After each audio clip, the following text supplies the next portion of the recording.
Medical. Magandang gabi, Doc! Hatid ay libreng konsultasyon on the air. Magandang gabi, Doc! Kakatok sa inyong mga radyo gabi-gabi kasama si Tia Corpus at mga dalubhasang doktor sa bansa. Magandang gabi, Doc! Ugaliin ng iriseta tuwing gabi sa DCMM. Magandang gabi, Doc!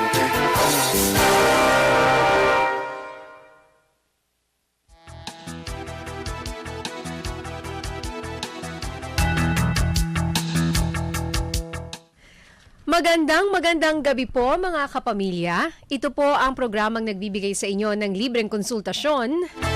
Magandang gabi, Doc. Ngayong gabi pag-uusapan po natin ang katarata. Naku, sabi po nila, ito ay part of aging, kasama ho ito sa ating pagtanda. Kaya karamihan sa atin ay hindi ho makakawala sa katarata. Kaya lahat ho tayo ay concerned. Everyone's concerned po ang katarata, whether bata o kayo, matanda, makinig po kayo at marami ho kayong matututunan ngayong gabi. Kasama po natin si Dr. Nilo Vincent Flor Cruz. Siya po ay isang ophthalmologist mula po sa American Eye Center. Magandang gabi, Doc. Pwede? Yes, Doc. Magandang gabi sa mga tagapakinig at sa mga tagapanood din sa DZMM. Doc, bukod sa American Eye Center, kayo ay nagtuturo rin pala sa Philippine General Hospital, sa UPPGH, Yes. and also sa East Avenue Medical Center. Yes. So, busy si Doc. Nag-aral pa siya sa New York Eye and Ear Infirmary ng New York for your glaucoma. Yeah. Okay, so ayan, speaking of glaucoma, minsan ho, Doc, napapagpalit yung katarata and glaucoma. Totoo yan. Ano ho ba ang major difference ng dalawa? Ang katarata is part of aging. So, kagaya ng sinabi mo, parang ang buhok natin pumuputi, yung Talagang balat puputi. natin may Kukulubot talaga. So, may nangyayari din sa loob ng mata natin. Yung naapektuhan doon yung lens. Yung glaucoma, iba yun. Sakit talaga yun, tumataas ang pressure. Yung pagkabulag sa glaucoma, irreversible. Mahirap ibalik sa dati. Hindi na maibabalik. Aha. Sa Pero katarata, sa katarata, pag tinanggal mo yung katarata, maibabalik mo sa normal or sa mapapalinaw mo yung paningin. So, patanggalin mo lang, papalitan mo lang yung lente na yun, Doc. Totoo yun. Ayan. So, at what age po nakaka-experience ng cataract? Well, yun nga, it's part of aging.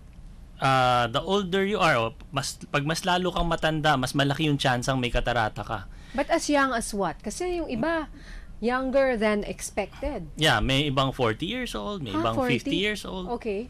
Of course, pag 60 na o 70 na, mas malaki na yung chance ang For sure, may katarata ka na at 60. Some oo. form, Yeah. whether mild or ano. Yes, totoo yun. Okay. So, when do you need to see a doctor? Kailan po kami magpapatingin sa isang ophthalmologist katulad niyo, Doc? Okay, magandang tanong yan, no? Well, hindi lang dapat magpapatingin sa doktor para lang sa katarata. Ideally, ang isang 40-year-old or a 50-year-old na pasyente, dapat at least may matingnan ng isang doktor sa mata, no? 40. Yeah. Yeah, at 40. Oo. Okay. 40 para matanggal din yung ibang mga sakit, no? Sabi nga natin, yung katarata madaling gamutin. Pag tinanggal mo, mababalik mo yung paningin.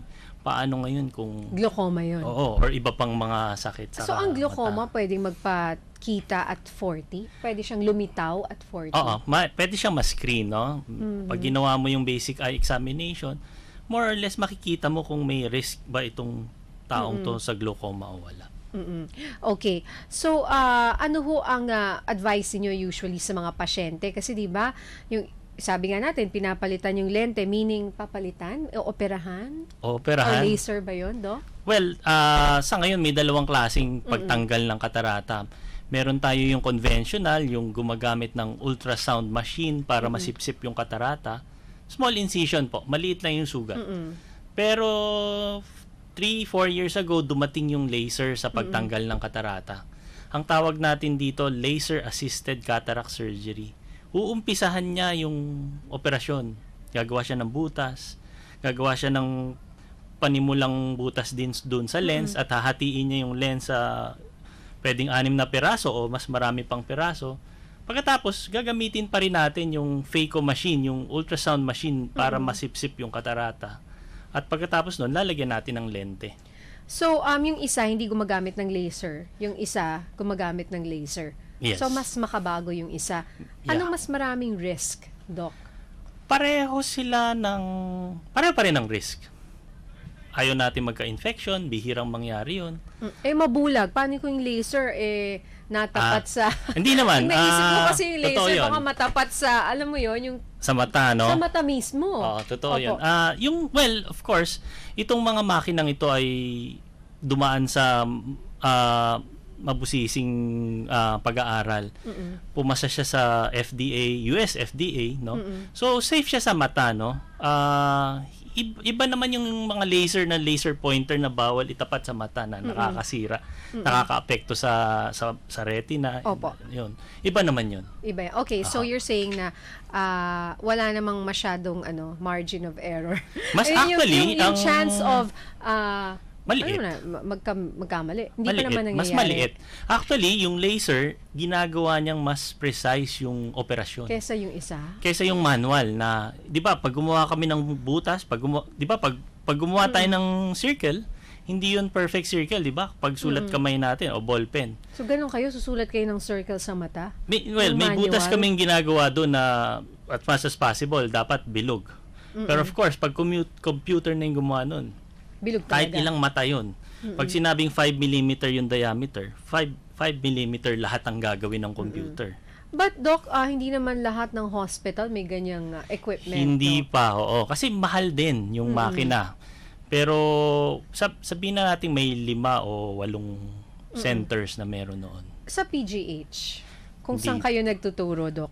Hindi, actually yung economics nung pagbili ng laser, hindi pa siya cost effective pagdating sa government hospital. So, hindi. Manual pa rin pag sa Yes. UPPGH ka. So, naisip ko lang, baka, di ang galing rin ng mga doktor kasi napapractice sila. Kasi yung iba nasasanay na sa machines. Oo yun. Kailangan mo ring matuto doon sa conventional bago ka gumamit nung laser. Okay. So, at least kayo, Doc, since pareho ka, meron kang American Eye, may PGH ka, may ISAG ka pa. So, nagagawa mo pa rin yung conventional? Oo. Ginagawa Hindi niyo pa rin naman kayang gawin sa lahat ng pasyente dahil mabigat din sa bulsa. Akala ko may cases na hindi pwedeng i-laser. Pag kayang Na dapat i-conventional, bihira naman. Bihira naman. Most of the time, kaya Pwede rin, i-laser. oo. Now, the difference in price, Doc? Dahil sa may ginagamit ka, may consumables ka, dahil mahal May yung makina, mas may dagdag. Oo. I mean, anong range? Kunyari, kung sa PGH ako nagpa-opera. Nung katarata? Oo. Sa PGH siguro, sabihin na nating mga, depende rin kasi sa lens yun, ano? Opo. Mga Average. 16,000 to 25,000. Mahal na rin yun, Doc, para sa mga ibang mamamayan nating pumupunta sa PGH. Ang nagpapamahal dun, una may lente tayong nilalagay. Yung lente ayaw nating lagyan ng pipitsugin lang. Habang buhay na yung lens, pag tinanggal mo yung katarata, hindi na babalik. Huwag ka na magtipid, no? Ibigay mo na yung, syempre, kaya rin napapamahal yun dahil yung research nila doon sa lens na yun, tsaka yung pag-aaral nila, tsaka yung quality control nila, huwag ka nang magtipid doon pagdating sa lente. Pangalawa, yung makina, mahal din yung mga makina. So, nag-i-invest yung mga hospital, yung mga eye center sa mga makina, yung phaco machine. Sa East Avenue, Doc, di ba? Maganda yung eye center niyo doon. Di ba, ini-renovate? Totoo yan. Oo. Nakausap ko yung mga ibang, at nakita ko rin eh. So, mas okay ba doon kung magpagawa doon? Kunyari, mahirap ako. I mean, Meron din kaming phaco machine doon. So, ano yun? Yun yung laser? Hindi, yun yung conventional. Conventional. Yes. Ano mas mahabang pila? ISAV o PGH? Parehong mahaba ang pila. Pareho po. Ngayon, walang pila kung sa American Eye.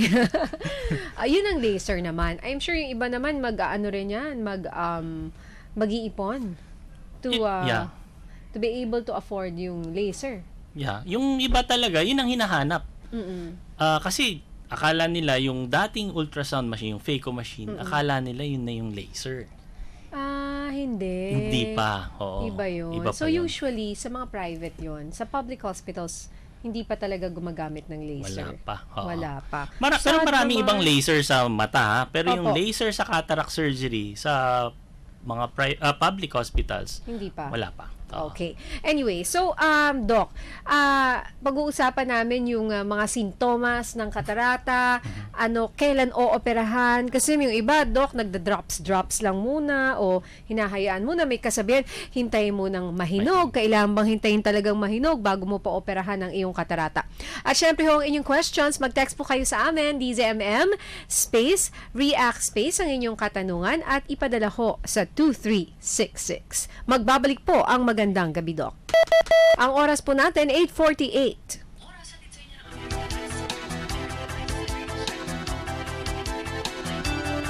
Magbabalik si Ate Ninya sa Magandang Gabi, Doc! Kita mo.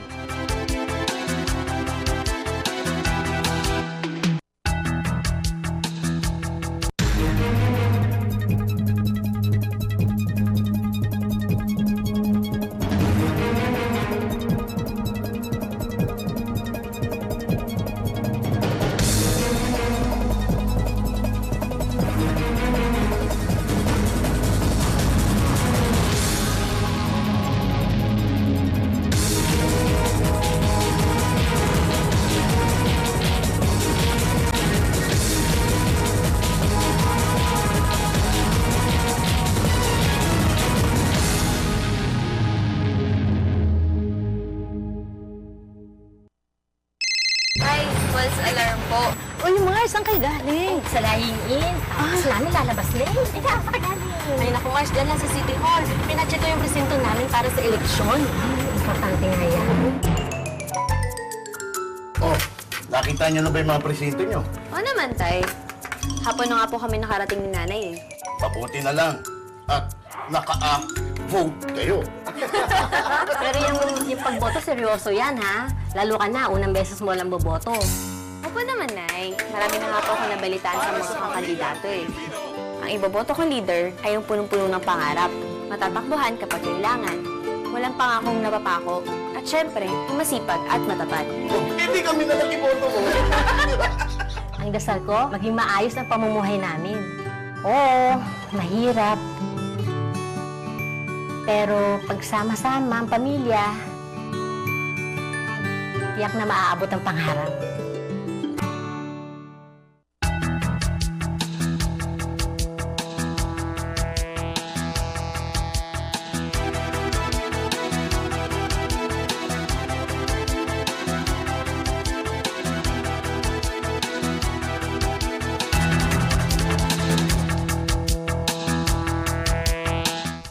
Nagbabalik po kami dito sa Magandang Gabi, Doc. Kasama pa rin natin Dr. Nilo Flor Cruz ng American Eye Center at ng PGH at ng East Avenue at ng ano pa, Doc? Meron pa ba? Yun na yun. Okay. Yung tinatanong ko kanina, yung kailan ba dapat magpapa-opera ng katarata? Okay. Yung tanong na yan, lagi rin akong tinatanong ng pasyente niyan. Sinasabi ko, binabalik ko yung tanong sa pasyente.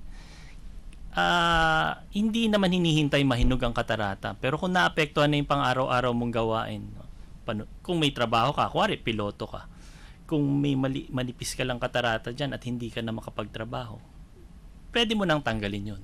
Ngayon, kung simple, depende, kung gusto mo makapanood lang ng TV, makapaglakad sa mall, makapagluto, yung pang-araw-araw na gawain. Kung nagagawa mo yun at hindi ka pa nahihirapan, hindi ka nadadapa, Okay hindi pa. kailangang tanggalin. Hindi siya emergency. Hindi kailangan takutin yung pasyente na kailangan paggawa mo na yan bukas, kung hindi, mabubulag ka. Walang ganun. Mabagal lang katarata. Gaano kabagal? Years. Months to years. Months to years. Okay, kasi ang katarata mo compared sa glaucoma, pagka lumabo siya, buong mata. Kasi yung glaucoma, tama ba yung parang tunnel? Yung yung Vision. glaucoma, gilid muna, lang. hanggang gumigitna. Opo. Yung katarata, iba-iba. May katarata na malinaw, nababasa mo yung chart, pero silaw. Ano po? Nasisilaw. Nasisilaw. Nasisilaw, tanghaling tapat, or pag sa gabi, pag nagda-drive, nasisilaw. Isang klase yun.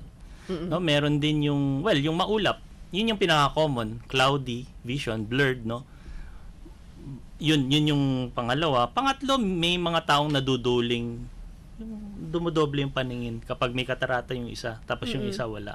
Pwede bang isa muna, hindi kailangan sabay? Oo, pwedeng yeah, minsan isa-isa lang or hindi kasing kapal yung katarata. Pwede rin sabay. Sa glaucoma po, pwedeng isa lang din? O sabay? Pwede rin, Pwede pero rin. usually kasi nga dahil genetic yan, namana-mana, usually parehong mata rin yung may problema. Pero pwedeng mag-isa. Pwedeng isa lang Pwedeng din. isa Okay. So, yung kanina going back, sabi nyo, depende sa tao kung kailan niya gustong... Yes. Oh. Yung effect sa kanya, yung sa daily activities niya. But you can tell, Doc, kung 50% na yung katarata, ganon. Nakikita 80%. namin yon. Nakikita namin yung kulay, yung level ng pamumuti ng lens pag tiningnan namin. Pero of course, very subjective din yung alam mo naman, Pilipino, minsan matiisin yan. Sabi okay pa naman ako, Doc, kahit sabihin niyo, Doc, na 50% na ho yung katarata niyo, ha? When would you, if you had your way, since kayo naman po eksperto sa katarata, kailan dapat operahan? Yan, tatanungin ko talaga yung pasyente. So sila, it's up to them. Oo. Kasi may narinig ako, Doc, na kapag mas late, mas mahirap operahan. Pwede, pero masyado ng late yun. Yun, doon na sa dulo. Talagang sigurado hinog na yun. Oo, magrereklamo na talagang yung... malaki na yung effect din sa paningin noon. Oo. Kasi sabi nila mas mahirap daw operahan. Totoo yun, mas matigas, minsan puti. Yung ilaw na lang yung nakikita niya, shadows na lang, wala na talagang figures, image. Kasi, Doc, iniisip ko, kung nalalabuan ka na, wag mo nang tiisin, pa-opera mo na, ngayon pa lang, dahil ganun din, pa-operahan mo rin, Totoo eventually. yun, papunta rin talaga doon Pupunta yan. ka rin doon eh. Yes. Kaysa sa tiisin mo ngayon, gawin mo lang malinaw. Oo. Yan. Well, Minsan yun ang may sa mga akin. pasyente ako na, yun nga, natatakot, then eventually, Kasi nga naman mata. pagka-opera, ay, ganun lang pala kabilis. Natutuwa rin sila, no? Nakikita nila yung mga kulay. Kasi isang ring epekto ng katarata is yung colors hindi ganun ka-sharp. No, yung pagkapula o yung pagkaputi. Minsan yung mga banyo, yung tile sa banyo hindi nila alam. May mga dumi na pala. Ganun ang effect ng katarata. Yun ang mga sinasabi ng pasyente ko. Dok, nakikita ko dumi na yung banyo niya, hindi niya alam. Yung mga ganung description. What about, Doc, yung syempre mata yan eh. Maintindihan rin natin kung ba't ayaw nila magpa-opera. Pwede ba? Yung iba kasi gusto patak-patak lang. Para raw ma-delay yung katarata. hinog ng katarata. Sa ngayon kasi, pag tinignan natin yung literature, yung mga studies sa mga drops sa katarata, wala pa talagang medication o gamot na matutunaw yun. Or kahit mapabagal yun. Mapabagal yung pag-develop ng katarata. Ano yung mga gamot na yun na available sa market? Merong available, pero yun nga, Para saan? If it does not tingnan mo delay? ako tinitingnan ko kasi yung evidence eh. Tingin ako sa journal, tingin ako ng studies. Kung effective alam mo kasi kung effective yun, milyonaryo yung naka-invento nun. Kasi hindi na kailangan operahan yung mga tao, di ba? Opo, kasi, isa na yan yung, hindi ko na sabihin ko yung kakilala na ayaw niya talaga magpa-opera. Kasi raw pinapataka naman daw niya. So, feeling niya effective yung, pagpatak. Pero kasi, Doc, we also want to, mga listeners natin, to inform them and make them aware that apparently, itong mga pinapatak nila sa mata, to apparently delay the catarata, ay walang scientific evidence. Wala. Yun. So, in other words, hindi ho siya nagwo-work. Totoo yun. So sayang lang ang pera mo. Yun, para ka lang nagpapatak ng tubig. Ganon? So, sayang lang, hindi totoo na dinedelay niya. Wala pa talaga pagdating sa mga clinical trials. Kayo, Doc, as an ophthalmologist, hindi kayo nagre-reset? Talagang hindi. Okay, so ayan ha. Hindi Doc, talaga. Hindi talaga. Oo. Teka muna, oras natin, no? Sandali lang. 8:57.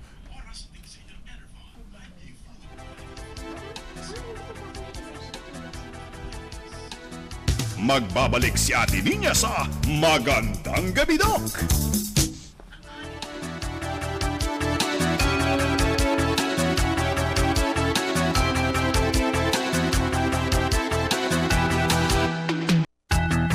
Sa school, yung daily routine ko from Monday to Friday, pani paperworks. You Pag weekend naman, doon ako nag-relax. Nanonood kami ng yesterday sa teleradyo. Sa uwi na narinig ko yung songs. Naalala ko talaga yung high school days namin. Piling-pili yung mga kanta na pinututugtog, timeless. Ba yung dampis sa puso mo, masarap pakinggan. Times of your life.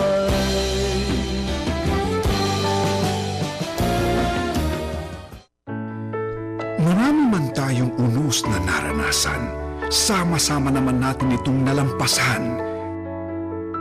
Kaya ating kilalanin at pasalamatan ang siyang tumulong pumasan sa ating mga pinagdaanan sa 51st International Eucharistic Congress 2016, Christ in You, Our Hope of Glory. Abangan ang mga program special sa DZMM at update sa mga mahalagang kaganapan mula sa Cebu City. Hatid sa inyo ng buong puwersa ng Radyo Patrol at ng ABS-CBN Regional Network Group.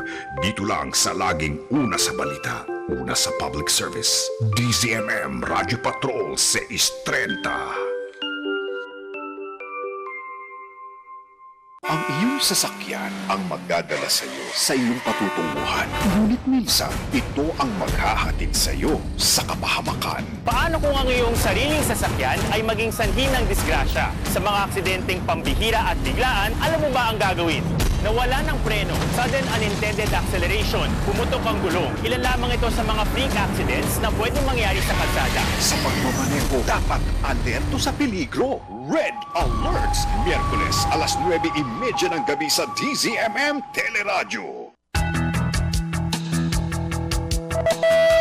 Ang oras po namin, 8:59.